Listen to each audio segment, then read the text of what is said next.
Welcome back to my channel. I'm Michelle and this is Favor and Grace. Thanks so much for joining me today and for watching this video. I am so appreciative of everyone's views, and if you are subscribing, thanks so much. If you haven't subscribed already, make sure that you press that subscribe button down below so that you can stay in touch with us. And if you want to know when we have new content posted, make sure that you press that bell button as well. If you like this video or any of our videos, make sure that you give us a big thumbs up on those so that we know what you like and we know that you like what we're sharing with you. So today we have a unique project going on. We are making baked beans for a spring barbecue. So as you may have seen in previous videos or read in our information, we are a military family and we are supporting a function on our local installation for our young single airmen who live in our dorms. So we're going to be making baked beans for their spring barbecue, and that's going to be about 150 people. So it's not a small undertaking, but it's really not that bad. I've made them before and a lot more than what we're going to be making this time, but I just thought that I would share with you the process. And the first thing that we're doing is we are right outside of Walmart. We're going to go in and buy the supplies that we need to make them. It's really not that much. They're from scratch. We're going to make them from dried beans. So we need some beans, some onions, and a few other things, and then we'll go ahead and get started. All right, we'll see you inside. All right, so we are at the bean aisle, which is our most important ingredient, of course, for our baked beans. And after doing some research online, it seems that 12 pounds or a little over 12 pounds is a good amount of dried beans to make 150 servings. So we are going to go with 8 pounds of pinto beans. Then we are also going to grab 2 pounds of black beans.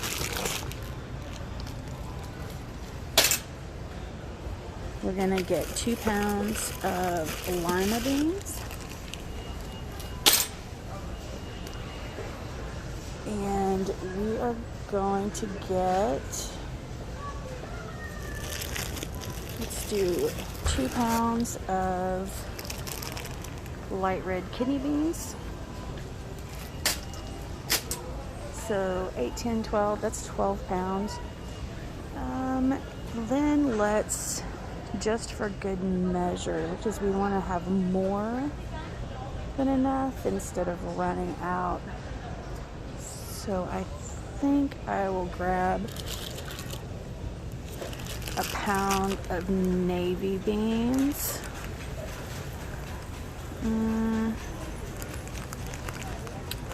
Trying to decide between navy beans and great northern beans. I like the beans that I'm making, I named them hillbilly beans the first time that I made them for a big event like this. So one of the things that I really like about it is that I put a variety of different beans that are a variety of sizes.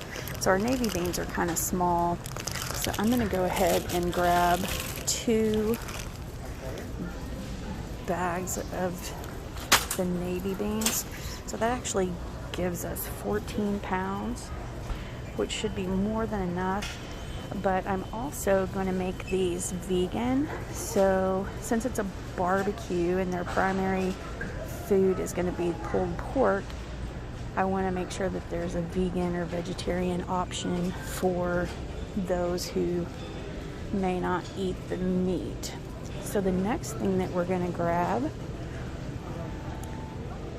that is an essential ingredient in my baked beans is Rotel, or it's really just, doesn't have to be Rotel brand, can be diced tomatoes with, oh, that's a different one, diced tomatoes with green chilies. And I'm gonna look for the Great Value brand because that's probably gonna be cheaper.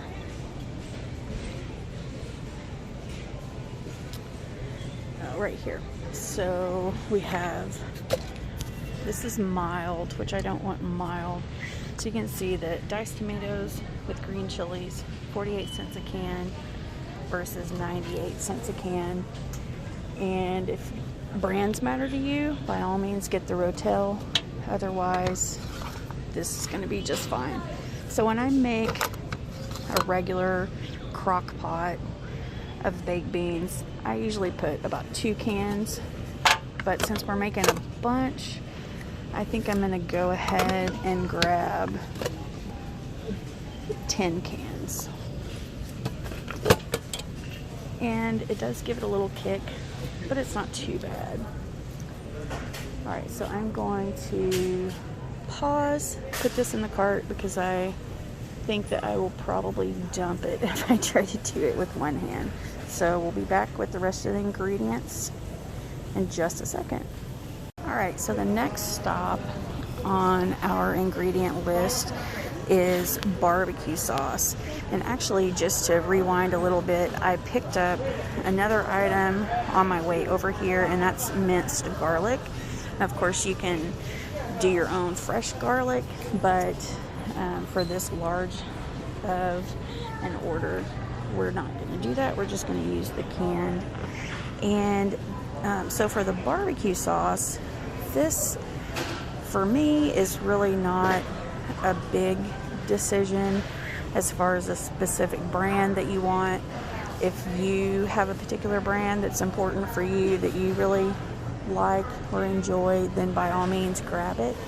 But for us, we're looking at cost because this is a large amount that we're making. So we're usually, the craft is going to be, aside from the generic, which sometimes tends to be watery, usually craft is about the best value. So we're going to go for the hickory smoked and the sweet honey. And we may not need all of it, but whatever we don't use, we'll just take to the barbecue so they can use that there. Then we also will be using some spicy brown mustard. So looks like Goldens, is that how you say that? It's gonna be a good price. Actually, I'm gonna take that back. Let's grab the stone ground mustard, the Great Value brand. That's only 92 cents. And again, we probably aren't going to use this entire bottle, but we'll just take whatever's left and drop it off at the barbecue. All right, so let's see. Then we also will just use basic spices that I already have, which salt, pepper, red pepper flakes, and that sort of thing. So we'll talk about that more as we're actually making it. Then our last stop here is going to be to pick up some onions. So I'm going to go grab those and head to the checkout, and I'll see you in the kitchen shortly. All right, so we are back home with all of our beans and all of our other ingredients for our baked beans, and it's time to get the process started. But before we can actually start cooking, we need to soak our beans because they're dry. Of course, they're hard.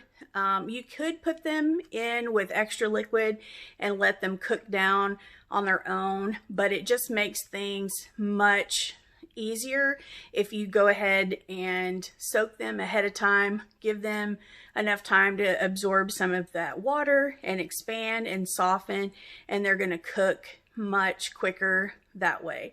And probably even if you're just making regular beans and not baked beans, the same thing. Before you put them in a pot and start boiling them on the stove, you want to make sure that you soak them first. So the first thing that we need to do, I'm going to set you down for just a moment.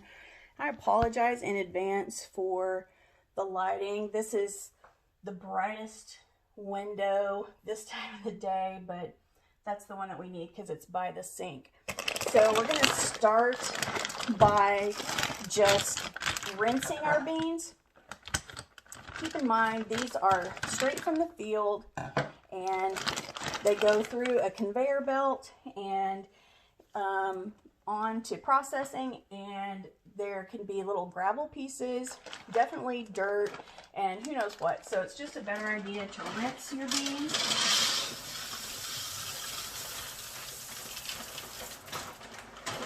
So I have just a colander here in the sink, and I'm going to start rinsing the beans. So I will do that, and then we'll get to the next step. All right, so we are down to our last bag of beans that I rinsed, and I just, as the water ran over, I just kind of ran my fingers through to see if anything felt weird, or these little pieces of bean, that's not focusing very well, but little broken pieces of bean, you can take those out if you want. And then we're just going to add that to our last bowl. And as you can see, the bowl has extra water in it because, again, these beans are going to soak the water up and they're going to expand and soften. So for our other ones, same thing. We have rinsed those, put them in a bowl, and put extra water in. So this one, I'm probably going to put a little bit more water. Right now it's about a couple of inches above the beans, which normally would be fine, but when you're doing this large of a quantity of beans, it's going to absorb more water, of course. So you want to make sure that you have plenty, and then you're going to check them along the way to make sure that you know, that they're okay and they don't need more water. And especially with a large batch like this, if they absorb all the water and expand, you may have to separate it out into two different bowls. Now I'm just going to take a slotted spoon. The other thing that you can do, any of these little floaters, that means that there's something wrong with those beans. So you want to scoop those out, or you can just take them out with your fingers, whatever you want. I'm just doing this to make it a little easier since I'm trying to do the video and do this at the same time. But you can, whenever you scoop those out, you can tell just from looking at them that there's something wrong with them. But if you feel them, they're also going to be lighter weight and just feel crinkly, sort of. So you know that those are bad. You don't want those in your pot. So then you can just kind of, either with your fingers, or since I have the spoon, I'm just using it, kind of give it a stir, and you can see all of these little pieces that are floating to the top. So it's kind of like skimming the pool, except it's your beans, your bean pool. So just take a few minutes to go through and do that. Pinto beans, usually I see a lot of those little floaters, where the other ones I don't so much, but they still, there could be, like, that's a little bit of the outside of the bean, which is not going to hurt anything if you were to cook it, but I just always make sure that I get those things out. Then over here, see, we have one of the navy beans that has floated to the top. So again, we're going to scoop him out,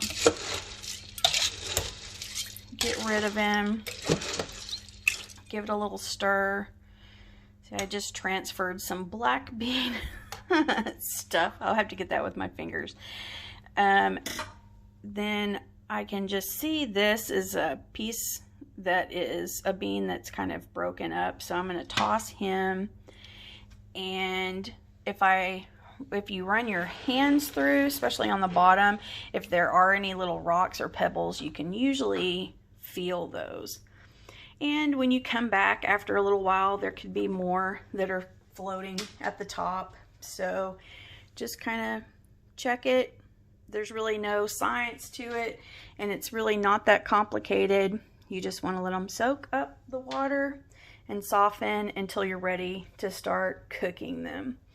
And ideally, if you did this before you went to bed, left it overnight, and then threw them in the crock pot or however you're gonna cook them the next day, that would be ideal. If you are an Instapot fan or the electronic pressure cookers that a lot of people like, you could also soak them through the day while you're at work or out doing errands or whatever you need to do.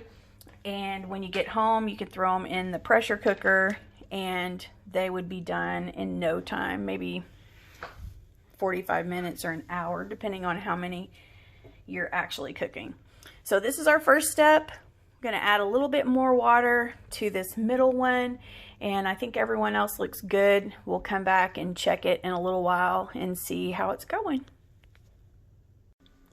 I'm just checking back in to show you our progress on the beans, and as you can see, there's still more little pieces that are floating to the top. So each time I come in and check, I give it a stir and grab those little pieces out when I see them. This one is the one that I told you that I needed to add some more water to, or it would absorb all that was in there, but I decided not to, so you could see what I was talking about. So before, this was a couple of inches higher than the beans. The water was a couple of inches higher than the beans, but now, as you can see, there's hardly any water over the top of them. So we definitely want to add some more water to that. And when we check it again, if the beans have gotten as tall as the bowl, if they've expanded up to the height of the inside of the bowl, then we need to go ahead and separate that out into two different containers. For now though, just to save a little space, I was trying not to have to do that. So we'll see. It's been about 2 or 3 hours and we are about halfway to where I would like to be able to get these started. You can also see that the water is turning dark. That's because we have the black beans in there, so don't be alarmed about that. That is supposed to happen. And if we cook the white beans, any type of white beans with the black beans, that's going to turn the white beans kind of a brown color. So just be aware of that as well. So we're making good progress, and I think that by the time we go to bed in about, I don't know, about 3 hours from now, we'll be ready to put everything in and get it started so that it can slow cook overnight.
that we have all of our onions chopped, we're going to add the last one to our pan. Let's see if I can get those to come off. This little spoon. Alright, close enough. So we have all of our ingredients in now, and as you saw in the last little segment, I added in our diced tomatoes and green chilies, our barbecue sauce, our spicy, or what was the mustard, was coarse ground mustard, I think. Our diced garlic, minced garlic. I'll get it right in a second.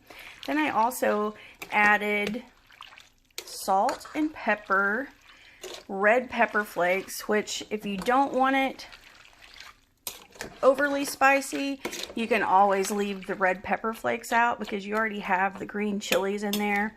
The other thing that you can do if you don't like the spice or you want to tone it down a little bit, just put like half diced tomatoes and green chilies and half petite diced tomatoes, and you'll still have the same effect. It just won't be quite so spicy. Then I also added some garlic powder, and normally I would have put some onion powder in, but I don't think that I have any. Not sure how I'm out because I use it a lot, so I need to put that on my grocery list, but I would have added a little bit of onion powder also.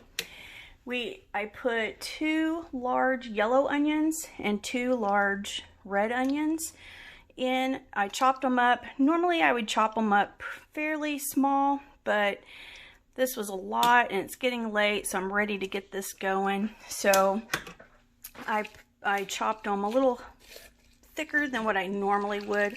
The pieces a little bit bigger than what I normally would. But let's see what else. And we added a little bit of paprika and a little bit of cayenne pepper.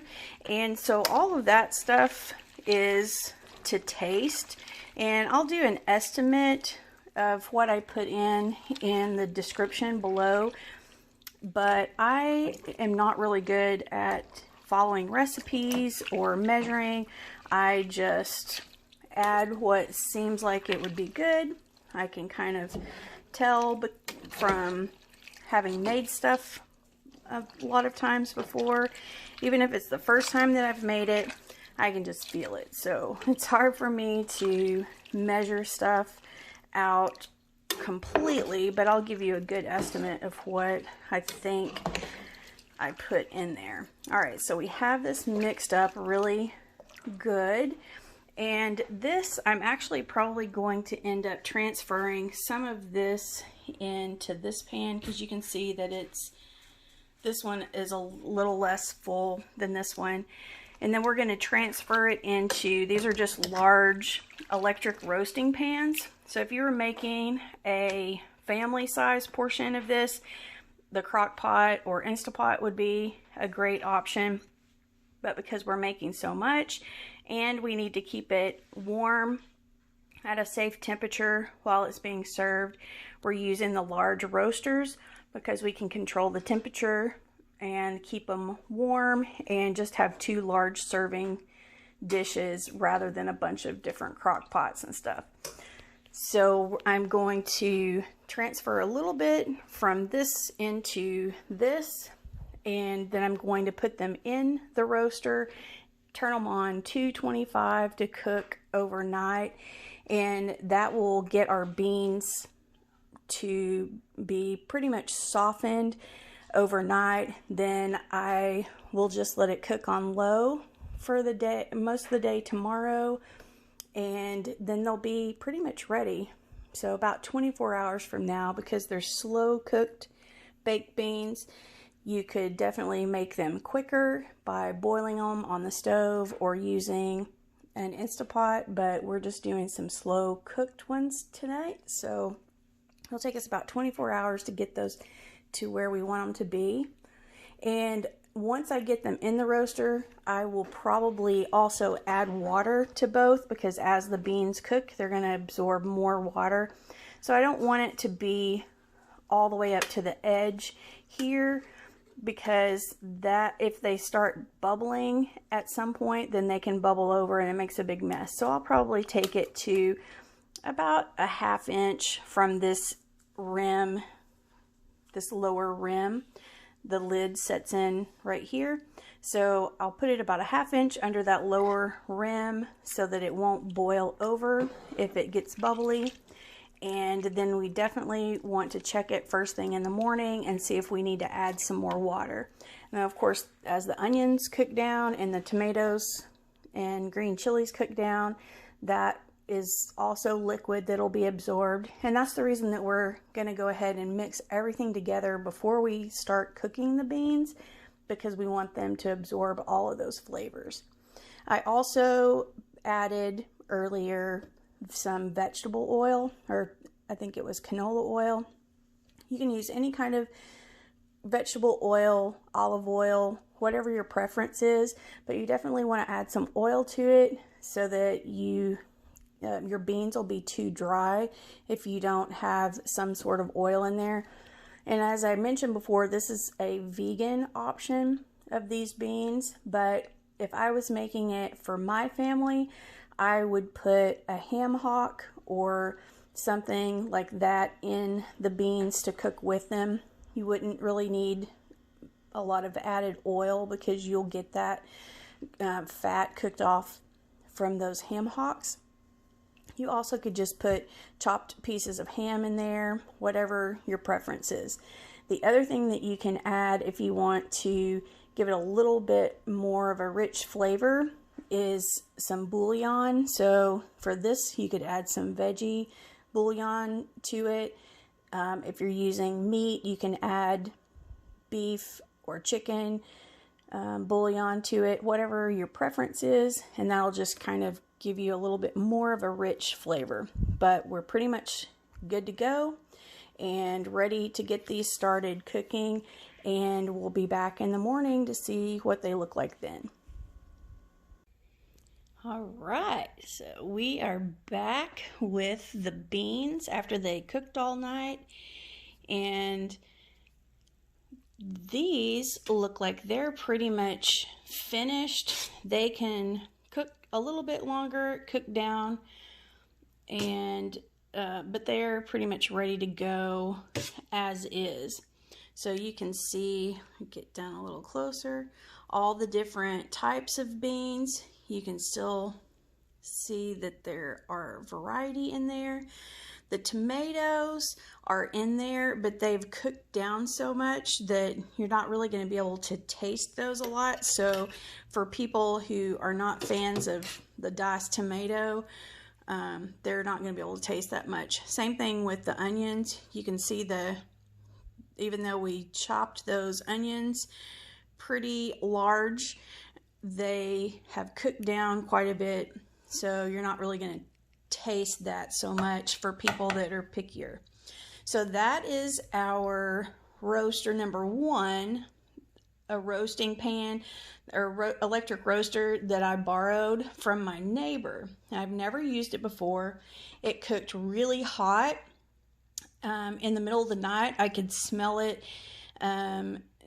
That I could tell from the smell that it needed some water added to it. So I got up in the middle of the night, came down and added more water to it and turned it down much lower. I think from 225 down to 150.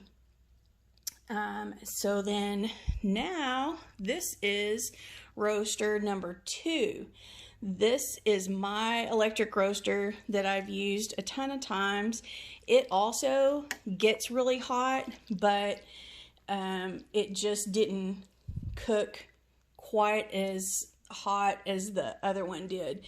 So these beans are actually still a little bit firm. They're not hard, but they definitely need to cook a little longer. It's kind of like the difference in an al dente noodle and a thoroughly cooked noodle, or a potato that hasn't quite cooked all the way. It's a little bit, not really crunchy, but just firm and not soft.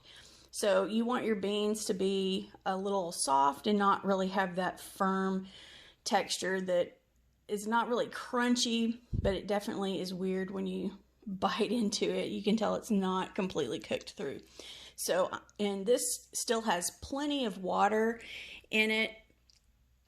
I have stirred it up completely, and there's still plenty of water in it because we don't want it too soupy since we're eating it, or it's going to be served with pulled pork sandwiches. So nobody wants to get a soggy sandwich because the beans are runny.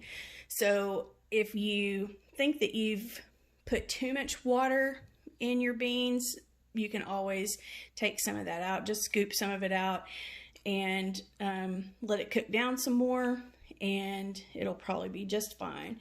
So going back to these are probably a little soupier than what I normally would serve them at.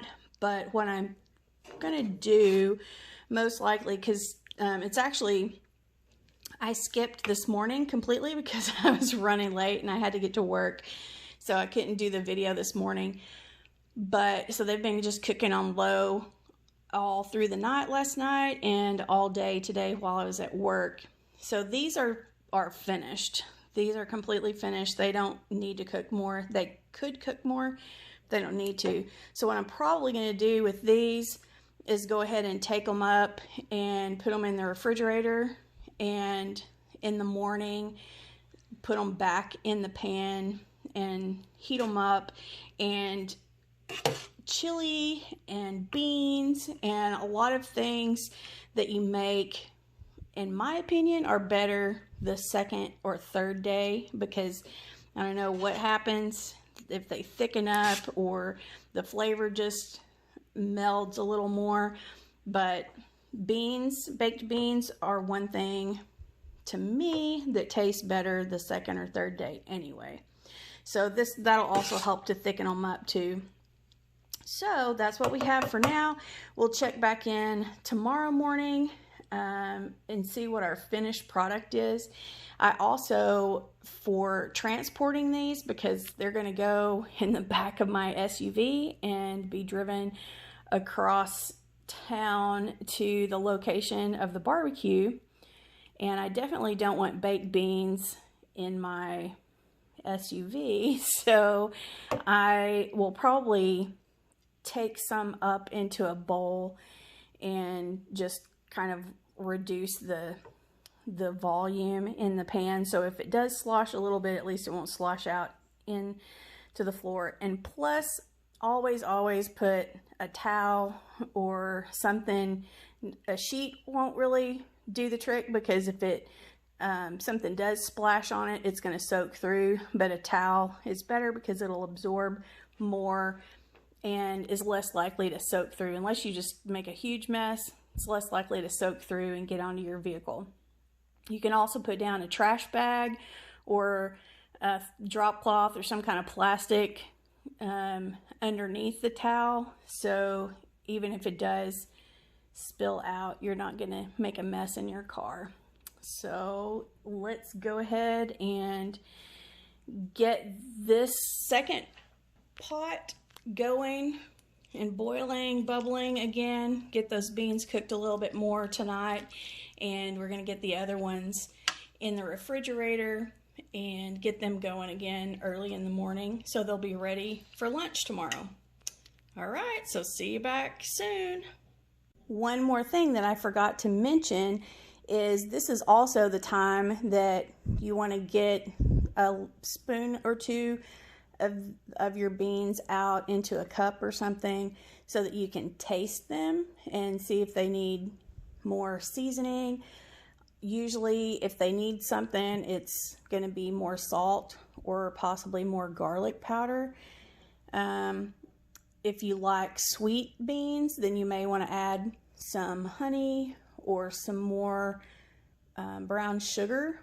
That'll make them a little sweeter. So it's to your taste. Again, like I said, previously, there's not an exact measurement on all these things. This is just something that you have to put it together and then try it when it's all finished or when it's close to being finished like it is now. Taste it, see what you need to add to it, and go from there. All right, so I'm going to scoop a little bit out and taste it and see if I need to add anything to it before we wrap it up for the night. All right, so now we'll be back shortly. All right, we are back with the finished product. The beans are ready to go. They're steamy, hot, and all we need to do is stick them in the car and drive them over to the picnic site. So I'm going to go ahead and flip the camera around and let you check it out for yourself. Okay, so this is our first batch. This is the batch that is in the cooker that I borrowed from my neighbor that was like super hot the first night and cooked really quickly. So what I have done since we originally started them is I've added about another 1 to 2 cups of brown sugar, another probably tablespoon plus of salt, and a little more canola oil, just because they definitely needed a little extra something. So the salt is good. They also were a little bit more firm. They're completely cooked through, but they're a little more firm, and normally when you add some salt and some oil to it, that'll soften them up a little bit. And then they were super spicy, more than what I intended, so I added the brown sugar to kind of dial that back a little bit. So as you can see, they're nice and thick, and if you find that you are getting close to the finish line and they're a little more soupy than you want, that I did decide that this morning.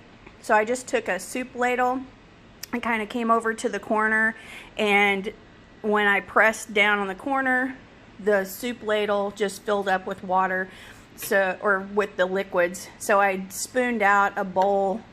I had a stainless steel bowl. I just scooped that liquid into that and got rid of it so that they weren't quite so liquidy and soupy. So they're nice and thick and ready to go. Then we have pan number 2. You move the chair over. Pan number 2. This one took a little bit longer to cook, but is still good to go. I also drained some of the liquid from it this morning.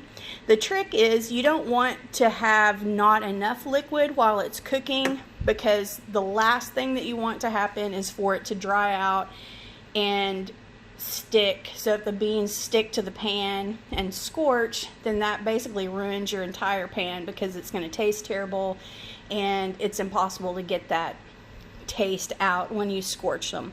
So you don't want them to run out of liquid and stick to the pan and ruin, but you don't want so much liquid that they're not nice and thick like this when they're all finished.